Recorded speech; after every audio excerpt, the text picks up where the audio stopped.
ಏನಾಗ್ತಾ ಉಂಟು? ನೋವಾಗ್ತಾ ಉಂಟಾ? ಬಾಯಿಲಿ ಏನೈತೆ ನಾನು ನೋಡ್ತೇನೆ. ಬಾಯಿಲಿ ಏನಾಗ್ತಾ ಉಂಟು? ತೋರಿಸು. ಎಲ್ಲಿ ನೋವಾಗ್ತಾ ಉಂಟು ಹೇಳಂಗೆ. ಎಲ್ಲಿ? ಗಂಟ್ಲ? ಮತ್ತೆ ಮೂಗಲ್ಲಿ ಸಿಂಬಳ ಉಂಟಾ? ತಲೆ ನೋವಾಗ್ತಾ ಉಂಟಾ? ಹೌದಾ? ಹಾಗಾದ್ರೆ ನಿಂಗೊಂದು ಮದ್ದು ಕೊಡ್ತೇನೆ, ಇಲ್ಲಿ ಕುತ್ಕೋ. ಅದುವೇ ಬೇಬಿ ಆರ್ಗನೋ ಸೀತಾಫಲದಿ ಚೂರ್ಣ ಪಿಪಲಿ ಹಾಗೂ ತ್ವಾಕಲ್ಲಿ ಮಾಡಿದ್ದಾರೆ. ಇದು ಮಕ್ಕಳಲ್ಲಿ ಕಫು, ಕೋಲ್ಡ್ ಅಥವಾ ಥ್ರೋಟ್ ಪೇನ್ ಥರ ಇದ್ದಾಗ ಇದನ್ನ ಯೂಸ್ ಮಾಡ್ಬೋದು. ಇದನ್ನ ಹೇಗೆ ಯೂಸ್ ಮಾಡೋದು ಅಂತ ತೋರಿಸ್ತೇನೆ.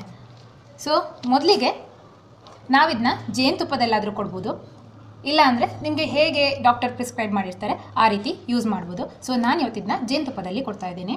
ಇದನ್ನ ಈ ಹುಡಿನ ನಿಮಗೆ ಎಷ್ಟು ಅಂದರೆ ಒಂದು 3 ಗ್ರಾಮಷ್ಟು ಹಾಕಿ ಮತ್ತು ಇದಕ್ಕೆ ಜೇನುತುಪ್ಪನ ಸೇರಿಸಿ ಮಕ್ಕಳಿಗೆ ಥ್ರೋಟ್ ಪೇನು ಅಥವಾ ಕಫ, ಶೀತ ಇದ್ದಾಗ ಕೊಡ್ಬೋದು. ಈ ರೀತಿ ಜೇನುತುಪ್ಪ ಹಾಕಿ ಚೆನ್ನಾಗಿ ಮಿಕ್ಸ್ ಮಾಡಿ ಕೊಡಿ.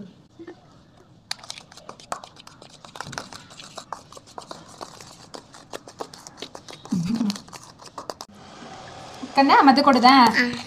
ತಗೋ, ಕಂಪ್ಲೀಟ್ ತಿನ್ನು. ಶೀತ, ಗಂಟ್ಲು ನೋವು ಮತ್ತು ಕಫ ಎಲ್ಲ ಕಮ್ಮಿ ಆಗ್ತದೆ. ಆಯಿತಾ? ನಾಳೆ ಆಗುವಾಗ ಕಂಪ್ಲೀಟಾಗಿ ಗುಣ ಆಗ್ತದೆ. ಆಗ್ಬೋದಾ? ಸರಿ.